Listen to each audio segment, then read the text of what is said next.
Scott with sjwellfire.com, Final Days Report, episode 425. We're calling this VCast, How Will AI Take Over the World? What is the AI global distribution plan? And how do tariffs, the crazy tariff rate from Trump that has nothing to do with reciprocal tariffs, they used a deficit. They used real dollars versus tariff rates, tariff percentages. It's all a scam. Trump's the New World Order banker boy, folks. The first story I want to cover talks about how MasterCard is launching an artificial intelligent purchasing assistant. Let's read from Fortune, the headline. MasterCard exec says AI agents helping you make your next purchase could be key to solving online shopping's $750 million fraud problem. So they're positioning it as artificial intelligence helping prevent fraud.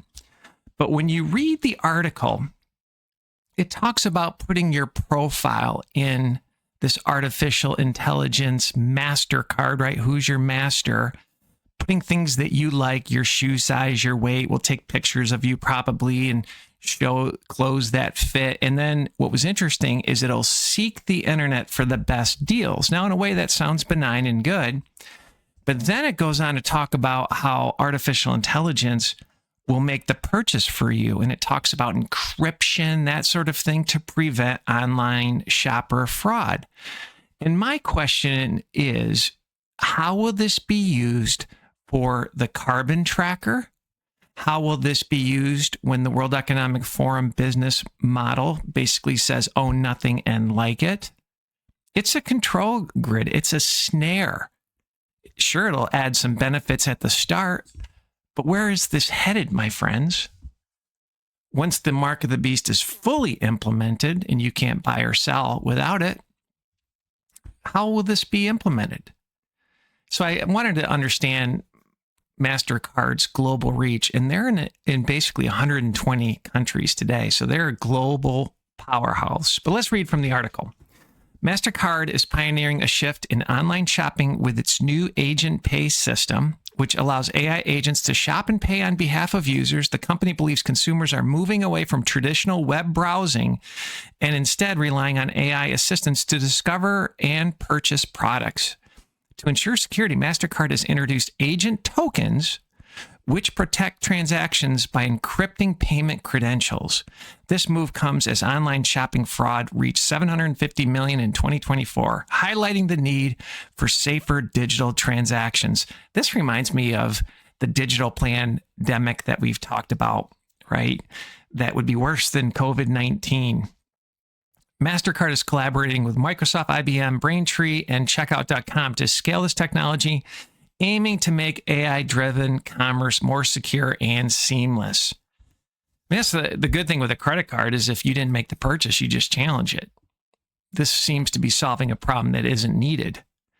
I must admit, I do like the idea if you need something and AI can find the cheapest price, that's kind of cool, but whatever. Be very, very cautious of that technology, my friends. All right. The next article I want to cover, it's going to get weird with artificial intelligence. This is from the Daily Mail. From wolf to word, scientists plan to use AI to translate animal noises into human language.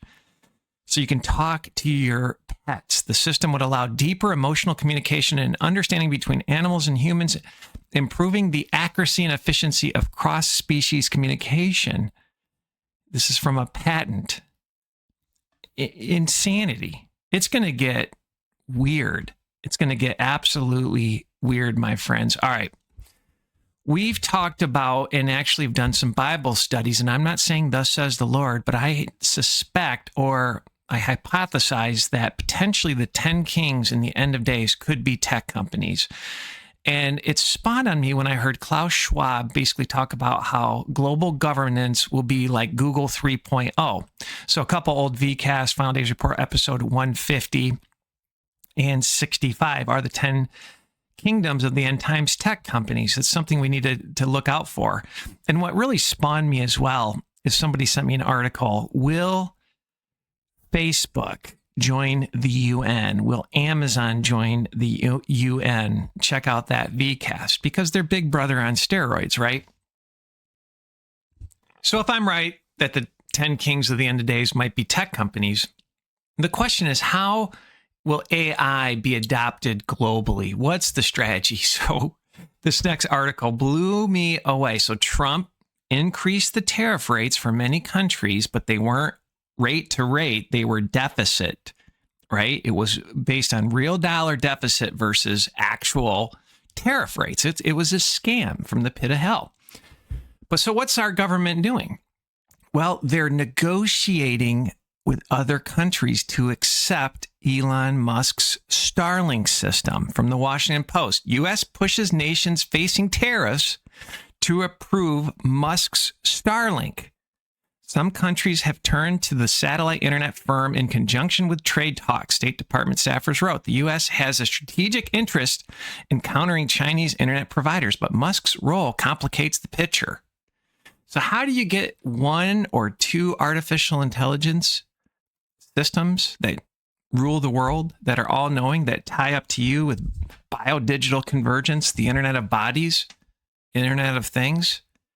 You leverage tariffs. You negotiate your tariff rate down by the launch of Starlink. And Starlink, you won't be able to hide.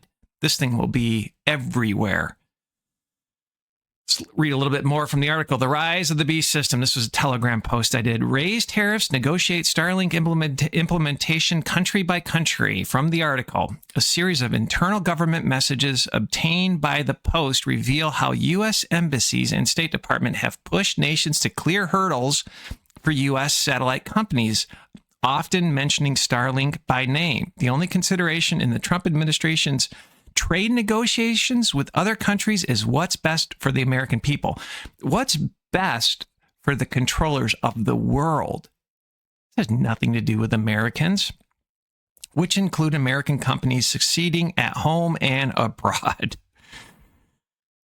So we have two proof points of artificial intelligence going global. MasterCard, they're in 120 countries. If people get hooked on that payment system, that will have global distribution. Then we talked about increase the tariffs, negotiate Starlink, this beast system, right? It's an internet service provider. The third article I have is from Fortune. Let's read. OpenAI Stargate plans to sell democratic AI to the world while enhancing its soft global power. Will it work? Question mark. The company is partnering with governments around the world to build localized AI data centers to provide customized versions of ChatGPT tailored to each country's language and culture. So that's the pitch. This seems to me like centralized artificial intelligence with a little customization. I used to be in international marketing.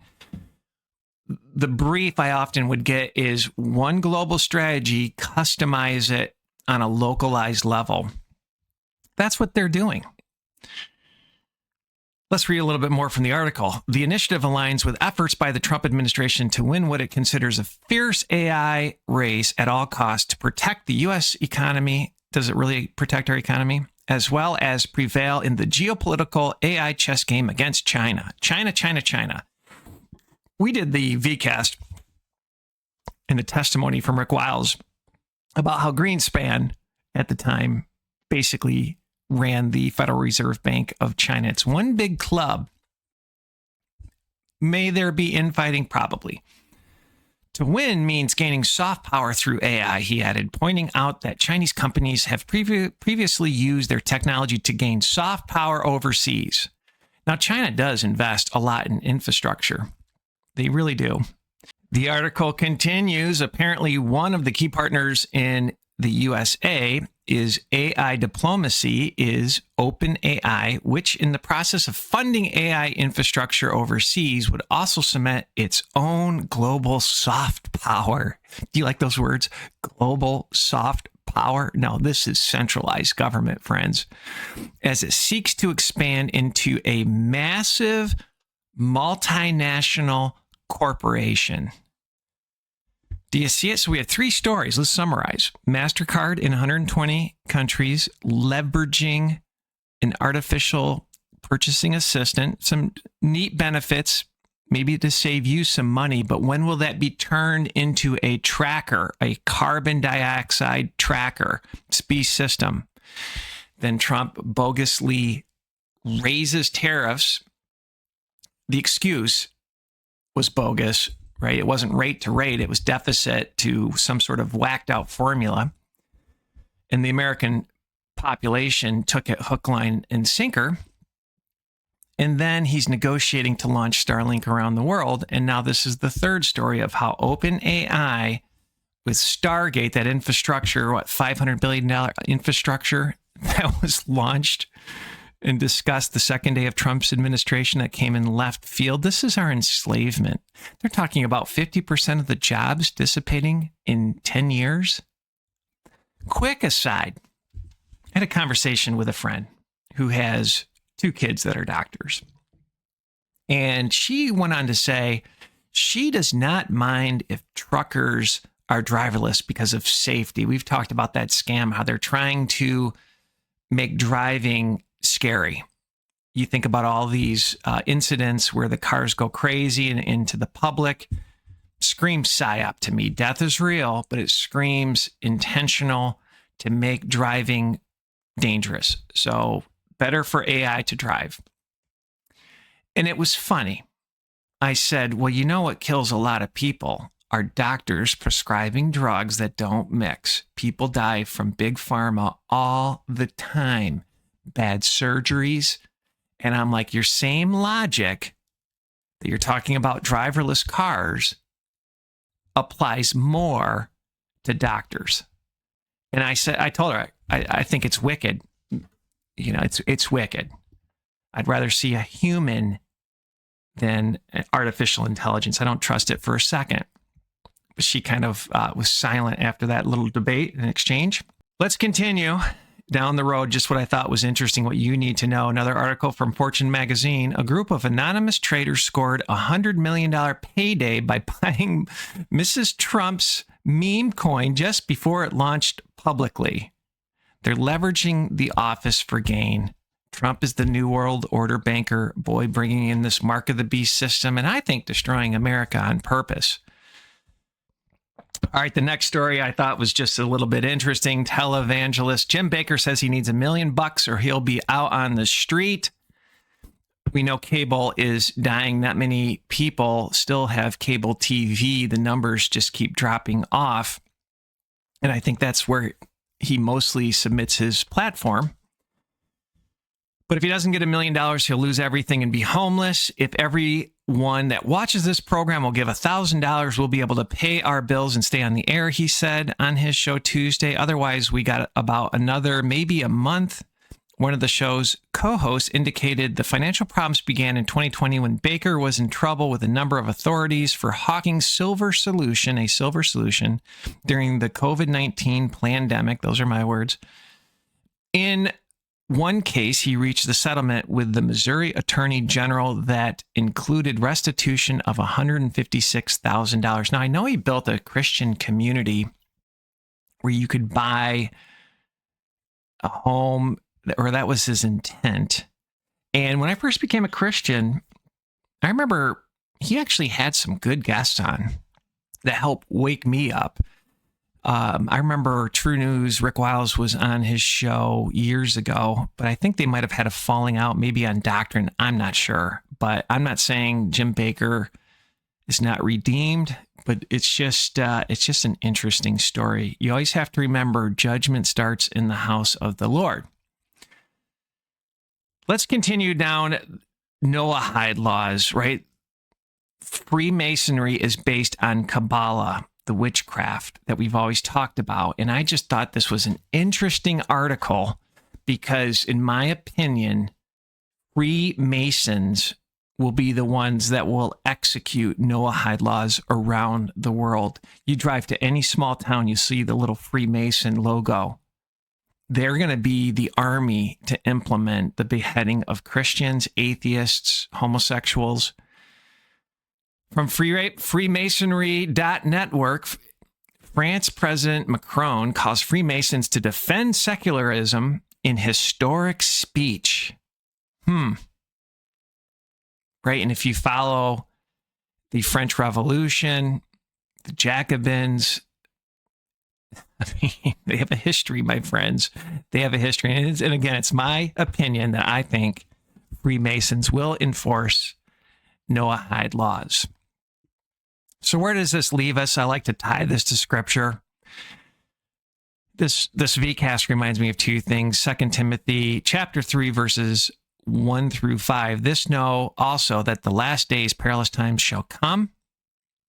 Luke 21, verse 36. Watch ye therefore and pray always that ye may be accounted worthy to escape all these things that shall come to pass and to stand before the Son of Man. Make sure you have a blessed day. Quick question. If any of you have seen anything on the new Pope, I'm doing research on this guy, and I'm finding some very, very interesting information and associations that he has. But if you see a couple of articles, send them my way at scott@sjwellfire.com. That's the best way to send me any news tips. And remember, bless a Christian and you'll be blessed. Bless a Christian and you'll be blessed. And that can mean praying for somebody. God bless.